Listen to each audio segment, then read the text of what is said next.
Hi everyone! Today I'll show you how to lock any folder on your computer without using any software. First, create an empty folder anywhere you like. I'll name mine Example. Then open the folder you just created. Find the file you want to lock and copy it into this example folder. Next, open the Windows Start menu, search for Notepad and open it. Now, copy the code given in the description below. Paste it inside Notepad. Next, find the line as shown and replace it with your own password. In my case, I'll use 1, 2, 3, 4, 5, 6, 7.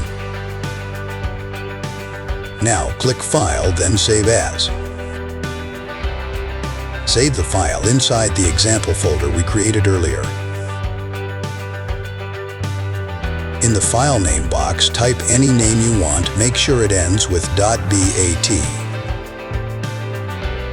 Then click Save. Close the Notepad. You'll now see a new BAT file appear. Double-click the BAT file. This will create a new folder called XXXX. Move any files you want to protect into this XXX folder. Next, double-click the BAT file again. When asked, type Y and press Enter. The folder will disappear. It's now locked. To unlock it, double-click the BAT file again. Enter your password and press Enter.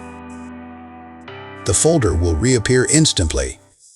And that's it. You've successfully locked and protected your folder without installing any software. Don't forget to subscribe to my channel for more tips and tricks.